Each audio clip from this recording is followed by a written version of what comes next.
Earnings पे नजर डाल देते हैं। साइंट के अर्निंग्स भी आए और यहाँ पे लेके प्रॉफिट क्लॉक हुआ है, वो 74 ऑड करोड़ का प्रॉफिट क्लॉक किया गया। इनफैक्ट एस्टिमेटेड जो प्रॉफिट था वो दैट वाज 80 ऑड करोड़ और एबिटा लेवल पे अगर हम देखें तो 102 ऑड करोड़ का कंपनी ने एक एबिटा लेवल पर एक जोरदार नंबर एक क्लॉक भी किया हुआ है। Income was 831 crore versus 860 odd crore और यहाँ पे लेके Cyient is trading at around 507.90 5.35 rupees higher 0.88% और यहाँ पे लेके बट वेरी क्विकली सौरभ साइन के अर्निंग्स इज आउट और यहां से लेकर फंडामेंटली आपको क्या लगता है कि साइन का परफॉर्मेंस क्वार्टर ऑन क्वार्टर कैसा रहा है? देखिए, जिस तरह से अभी आपने नंबर्स बताए तो मुझे लग रहा है कि वो पॉजिटिविटी की तरफ इशारा कर रहे हैं, क्योंकि शायद जहाँ तक मेरा ख्याल है पिछले क्वार्टर में थोड़ा डिसअपॉइंटमेंट देखने को मिला था, लेकिन इस क्वार्टर में जिस तरह से मार्जिन इंप्रूवमेंट हुई है, रेवेन्यू बढ़ गए हैं और बॉटम लाइन अच्छा स्ट्रॉन्ग से बढ़ा है, तो थोड़ा कॉन्फिडेंस आ रहा है। और अभी देखते हैं कि मैनेजमेंट कैसा गाइडेंस देता है। IT सेक्टर में अभी रिजल्ट आने ही शुरू हुए हैं, पूरे IT सेक्टर का व्यू बनाना थोड़ा मुश्किल रहेगा यहाँ पर। जी, एक और दर्शक हमारे साथ मौजूद है, बागेश्वर से राठौर साहब मौजूद हैं। राठौर साहब नमस्कार। राठौर साहब सुन पा रहे हैं आप? चलिए, शायद संपर्क नहीं हो पा रहा, लेकिन रेणुका शुगर को लेकर सवाल था। 250 शेयर है और 17.5 रुपए के भाव पे खरीदारी है। विवेक, रेणुका शुगर एक तेजी के बाद एक दायरा और दायरे के अंदर ही अभी कामकाज हो रहा है। आज हालांकि 2-3% ऊपर है। आपकी राय कहती है 17.5 पे खरीदारी है, क्या कर सकते हैं ये? मुझे लगता है फिलहाल होल्ड करना चाहिए, क्योंकि अगर शॉर्ट टर्म चार्ज देखें तो 14 से लेकर 19 तक की जो रैली आई थी उसके बाद ये एक फ्लैग फॉर्मेशन बना रहा है और ऊपर में मुझे लगता है 18 का लेवल क्रॉस होगा तो 23 रुपये तक की अपसाइड में रैली आ सकती है। तो डेफिनेटली होल्ड करना चाहिए। एक स्टॉप लॉस रखें 14.50 का नीचे में और ऊपर में 23 रुपये के टारगेट के लिए होल्ड करें।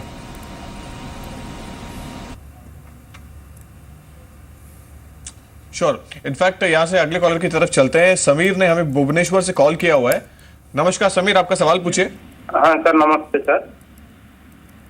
हेलो जी, आपका सवाल कौन से स्टॉक पर है?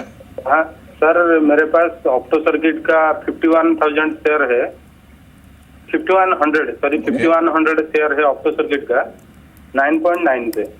ओके सर, इसमें क्या करें? एनी स्पेसिफिक रीजन आपने ऑप्टो सर्किट ही क्यों चुना?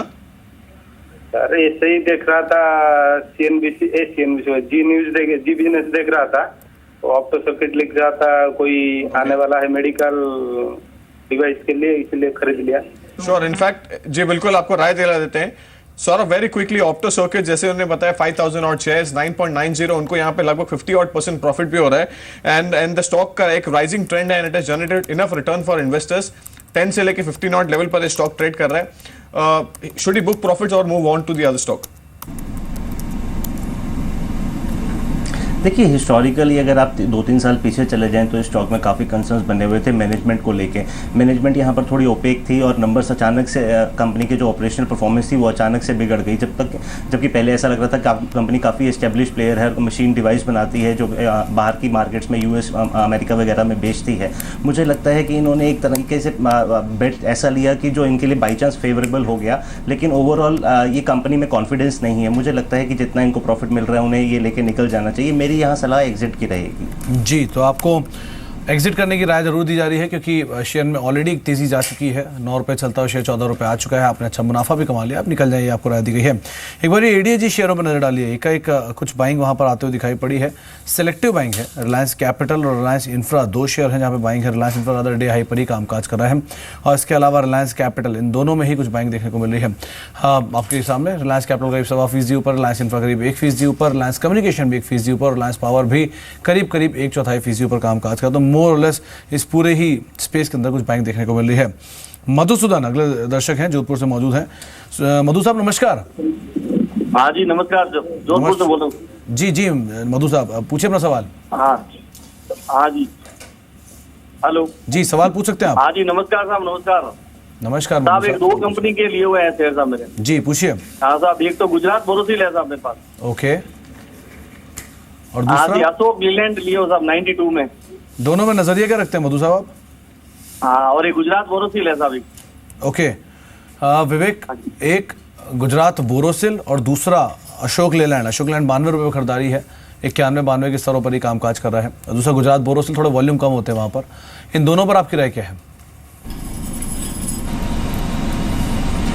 अशोक लीलैंड ने डेली चार्ट्स पे एक डबल टॉप फॉर्मेशन बनाया है जो कि एक बेरिश फॉर्मेशन है। मुझे लगता है अशोक लीलैंड के जो हिस्टोरिकल सपोर्ट्स रहे हैं 82, 83 के जो लेवल रहे हैं जहाँ पे काफ़ी एक्यूमुलेशन देखने को मिला था, फिर से मुझे लगता है वो लेवल ये टेस्ट कर सकता है और 82 से लेकर 83 तक के लेवल से ये फिर से दिखा सकता है। जहाँ तक इनका दूसरा स्टॉक है गुजरात बोरोसिल, करेंटली मैं स्टॉक को ट्रैक नहीं कर रहा हूँ तो इस पर मैं माफ़ी मांगना चाहूँगा, इसमें मैं अपनी राय नहीं दे पाऊँगा। Sure, in fact, avoid Ashok Leyland is trading around 91.70, 0.8 rupees higher. और यहाँ से लेके चलते हैं न्यूज रूम में साक्षी मौजूद है और इनफैक्ट मॉनसून पर फ्रेश अपडेट्स क्या है साक्षी? शुक्रिया मनोज। देखा जाए तो जिस तरीके से आंकड़े आ रहे हैं काफ़ी अच्छे हैं और definitely it's a monsoon chair for markets. हम कुछ इंटरेस्टिंग आंकड़े लेकर आए हैं। बीते 10 सालों के अगर आप आंकड़े देखें तो चाहे मानसून अच्छा रहा हो या फिर कमज़ोर रहा हो, बीते 10 सालों में से 10 में से 6 बार में हमने देखा है कि मार्केट्स में तेज़ी रही है और तेज़ी भी ऐसी रही है कि 10 से 15% तक की एवरेज यहाँ पर स्ट्रेंथ देखने को मिली है। देखें अगर आप जून से लेकर सितंबर जो कि मानसून मंथ्स होते हैं, जून में या फिर जून फर्स्ट वीक से मानसून ऑलरेडी हिट करता हुआ नजर आता है कंट्री में, उससे लेकर सितंबर तक अगर आप देखेंगे तो इस पूरे ही पीरियड में मार्केट्स में एक अच्छी खासी तेजी देखने को मिली है। बीते 10 साल को आंकड़े जो हैं वो आपकी स्क्रीन पर अगर आप 2006 से लेकर 2016 में देखेंगे तो 2007, 2009, 10, 12 और 13 जैसे सालों में हमने देखा है एवरेज 10 से 15% तक का उछाल मार्केट्स में देखा गया है। इस बार मार्केट्स में ऑलरेडी 4% तक का उछाल आ चुका है जब तक से मानसून ने शुरुआत की है। अभी भी 2 महीने और 2 या 3 महीने और बचे हुए हैं और ऐसे में क्या ये माना जा सकता है कि 10 से 15% तक की उछाल और मार्केट्स में देखने को मिल सकती है? ये हमें वेट एंड वॉच करना होगा। जी, तो यूजुअली बाजार में जब भी मानसून के आंकड़े, जैसे ही मानसून के आंकड़े हो, लेकिन बाजार में आमतौर पे इन 3 महीनों में तेजी देखने को मिलती है और जो तेजी आती है वो यूजुअली 10 से 15% की आती है। अब तक भले 4% आई है लेकिन ये शायद अगर इसी तरह का ट्रेंड फॉलो होता है तो 10 से 15% की तेजी कहीं नहीं गई जो इस साल भी देखने को मिल सकती है।